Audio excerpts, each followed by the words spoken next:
Mega prince hero Varun Tej Tollywood లో భారీ popularity అందుకున్న విషయం తెలిసిందే. ముఖ్యంగా తన సినిమాలతో బ్లాక్ బాస్టర్ హిట్ అందుకోలేదు కానీ మెగా వారసుడు అన్న ట్యాగ్ ఈయనపై బలంగా పడింది. ఇకపోతే వరుణ్ తేజ్ నాగబాబు పద్మజల్ల కుమారుడు.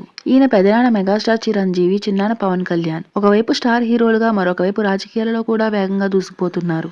1991 జనవరి 19వ తేదీన హైదరాబాద్ లో జన్మించిన వరుణ్ తేజ్ ఈ రోజు 34వ పుట్టినరోజు జరుపుకుంటున్నారు. ఈ సందర్భంగా ఆయనకు సంబంధించిన పలు విషయాలు, ఆస్తులు అన్ని కూడా సోషల్ మీడియాలో వైరల్ గా మారుతున్నాయి. 2000వ సంవత్సరంలో హ్యాండ్సప్ అనే సినిమాలో బాలనటుడిగా ఇండస్ట్రీకి పరిచయమైన వరుణ్ తేజ్ 2014లో వచ్చిన ముకుంద సినిమాతో హీరోగా ఇండస్ట్రీకి పరిచయం అయ్యారు. మొదటి సినిమాతోనే అందరి దృష్టిని ఆకర్షించారు.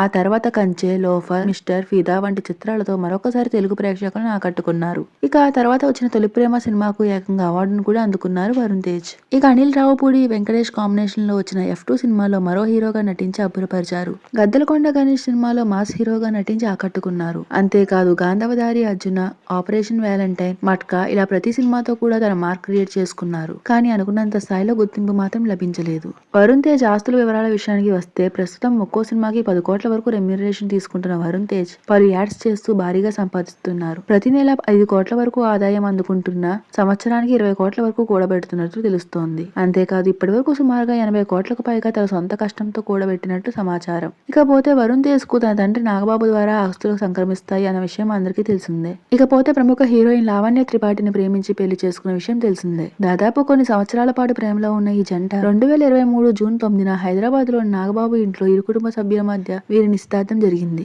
ఆ తర్వాత అదే ఏడాది నవంబర్ 1న ఇటలీ సియాన్ లోని బోక్సాన్ ఫెలిసి రిసార్ట్ లో వీరి వివాహం జరిగింది. మరోవైపు లావణ్య త్రిపాఠి కూడా కథలు వింటూ రీ ఎంట్రీ ఇవ్వడానికి సిద్ధంగా ఉంది. అంతేకాదు వీరిద్దరి కాంబినేషన్ లో సినిమా కూడా మంచి కథ దొరికితే చేస్తామని హామీ ఇచ్చింది జంట.